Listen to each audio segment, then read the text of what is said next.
Welcome to episode 41. What are the basics of DIY PR? Welcome to the PR Playbook podcast with Ranjini Joshua, the only podcast that teaches you how to strategically navigate the world of public relations and social media and grow a powerful brand. Hello and welcome to episode 41. PR, I think, is an essential skill that everyone should have. However, it's the experience of the PR professional that does it successfully day after day and gets rejected over and over again that makes us valuable as people to hire. But it is just like you're a recreational tennis player. Sure, you can play, but can you win? So here are some things that will set you up for winning if you are going to do DIY PR, which isn't as easy as it sounds. It's not just sending emails, it's knowing how to craft a message, how to tell a story. And so I thought it would be good to lay the groundwork as we're closing up 2020 and heading into 2021. Also, before I get started in today's podcast, I want to note that I am announcing, we did announce in our last podcast, the PR Essentials Virtual Summit that will be on December 11th. That's Friday, December 11th. We'll be featuring prominent journalists as panelists, marketing pros, PR pros that will talk about public relations as a practice. Basically, it's kind of the tactical details on how to do PR yourself or build a strategic PR program.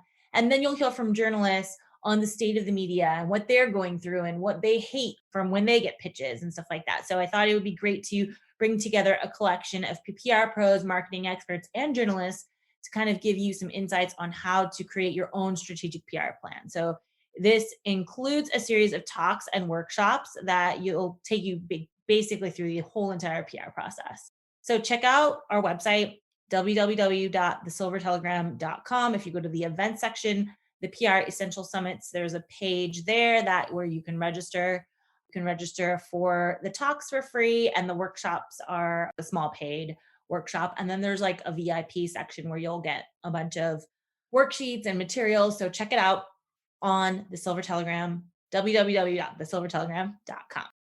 So to get started here, there are a few things you must consider when you're starting a PR program. So first, I always tell this to everyone, the core of your PR program is your press kit, or you want to call it reference materials, whatever you want to call it. This is basically a collection of materials that you have so that you can send this to the media as supportive background. So this will be your supplementary materials that include something like background information, corporate messaging, images. A basic press kit typically includes background on the company, background on the founder or the executive team, product information, product images that are both by themselves and then maybe lifestyle. So I'm talking as if we're talking about a product, but if you have a service, then it might be an app, images of the app screenshots or images of your dashboard, or make sure these are high resolution images that a publication can put on their website. And high resolution, if you all don't know, means 300 DPI, dots per inch or higher. If that doesn't directly translate to what you do, so the press kit is a little bit different for every person, here are some things that can be kind of used in a press kit. So again, like I said, product information or spec sheets, technical spec sheets, and also lifestyle spec sheets. If you sell something in retail, it's like the details part of your retail. So you want to be able to give people the size, the width, the technical dimensions, the physical dimensions, the pricing. All that stuff should be included in a product spec sheet or product sheet. Case studies, if you're a service company, you definitely should have case studies of success stories that you have. Technical white papers, if you're also maybe like a software as a service or something like that. White papers are really good, especially if you have a unique value proposition where you're using some kind of maybe artificial intelligence or computer vision or edge computing or some type of process that is unique to you. You definitely want to have a technical white paper to define what that process is and why it's so special. Press releases, all your past press releases. And press releases can include product announcements, partner announcements, customer announcements. This also includes raising funds and closing funding. So all of these different things. Launch announcements, Sometimes people, depending on if they're lifestyle or not, include brand guides. So that could be a brand guide on the brand itself. So colors, fonts, all those types of things, which you're going to want to make uniform throughout the press kit anyway. But if it's fashion or lifestyle, it may be like a lookbook or something like that. So make sure you have all those things in your press kit. And if you don't have a public link, I typically like to host it on Google Drive and make the link public so anybody can see it. You could do a Dropbox, that's also useful. What I don't recommend is putting it all in one single PDF because it makes it very difficult to work with. So have these different elements on different pages and different pieces, and also have JPEGs in there so that people can download and include the JPEG in their story if they like to. Again, high resolution. Okay, so that's number one, the basic press kit. Number two, what's your story? What's your position in your industry, in your market? What are your USPs? This is just as important for the press as it is to know for the customer or the investor. So have your USPs outlined, know your mission, know your vision. It's always good to have that stuff carved out, as well as the core areas that separate you from the competition. What are your competitive differentiators? So what is your story? What are you building your story on? Why are you unique?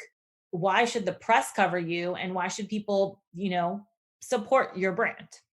So you need to know what your story is.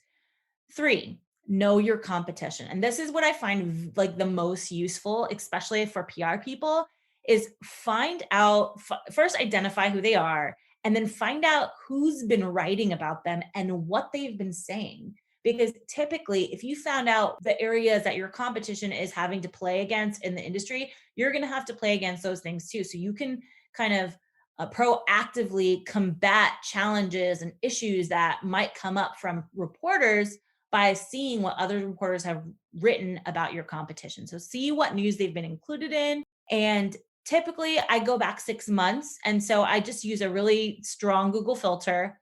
I create a Google filter. I do it the last 6 months. I look for keywords specifically to my competition. So it's a lot of different searches that I end up doing.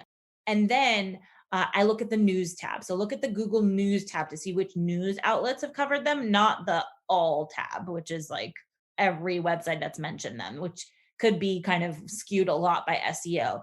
Mind you, the Google News tab is also skewed that way, but it's just a really good way to get a look and a framework of, okay, what are people saying about this type of product and what should I be saying about my own product in the news specifically? Why is the news going to be covering it? If there's a lot of news around your competitor or a topic, then you just have to be really creative or unique in the way you present yourself. But if there isn't, then you've got an open playground to just kind of play with, which is also a little bit challenging because then you have a lot more pitch angles that you can work with. Sometimes it's better to know what people hate and love about your industry so that you can really be a little bit more specific and you know what to expect. If there isn't much, then one, you have the kind of freedom to take over that industry or market. So you have a lot of opportunity, but you have to find what's going to make these reporters tick and select you. So the more opinionated you are, the more interesting you're going to seem as a person, product, or company. So remember that. Take a stand. Have a position or angle in what you can. I typically don't like to play too much in politics. So, like, I'll take a position or stand in what I know, but I won't necessarily take a political stand publicly because that's just not where I want people to see our brand. So, it's just a matter of what you're comfortable with and where you want people to see you as an expert. That's it. I mean, it's those three things that are really kind of the core of getting into a PR program. The next thing you do is start pitching. PR people go through a ton of rejection. So just remember that if you're getting rejected or these days not responded to, it's very normal. That's how you learn how to craft a good pitch. You know that if someone responds to you within like a day or two, which is kind of expected, maybe around a day or two, then you created a really good pitch. Another thing you might want to do just for entertainment value is there is a bunch of PR fails. If you check them out on Twitter, you can see some of the funny things that have been done mostly by novice PR people. So you can avoid some of those PR mistakes that we do. I'll maybe do a whole podcast on PR mistakes later, but there's a lot of little things like not personalizing your email, following up. There's like a whole thing about following up in the PR world. Media really hates follow-ups, but it's almost like a necessary evil because sometimes they do need the reminder that you're still there and waiting for them. So yeah, check out PR fails on Twitter. If you just look up at the hashtag, you could probably see a lot of cool ones. If you have any questions about any of this, getting started or anything, feel free to shoot me an email directly at Ronjini, RONJINI, at thesilvertelegram.com. And make sure you let me know which podcast you're coming from, like what number. This is 41. So that way I can just like respond to it a little bit more clearly and better. And remember, the PR Essentials Summit is now on Friday, December 11th. Sign up and register today. This is for startup teams, entrepreneurs, marketers, brand managers that want to learn how to do the basics of PR and get started in building your own strategic PR campaign.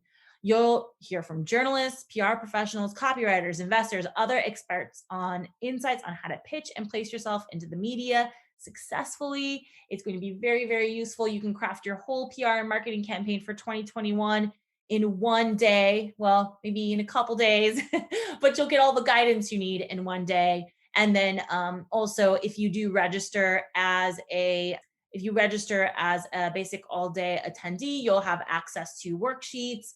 If you register for VIP, you'll be able to get access to some coaching and review of your strategic PR plan. So there's a lot of little bonuses in there, and that will be live for you. So check it out on our website. It's thesilvertelegram.com in the events section, the PR Essentials Summit, or you could probably Google it too. I'm sure it'll pop up. So check it out. Come and register. I will be so excited to have you and see you there. And as always, we appreciate any shared feedback and suggestions on the topics. You can email me at podcast@thesilvertelegram.com, or feel free to sign up for a quick call to discuss a campaign or anything that's coming up down the pipeline. You can do that directly on our website. There's a few different areas on the site, thesilvertelegram.com, where you can schedule a consultation or just contact me through the contact form. Thank you so much for listening. Be well and catch you next time.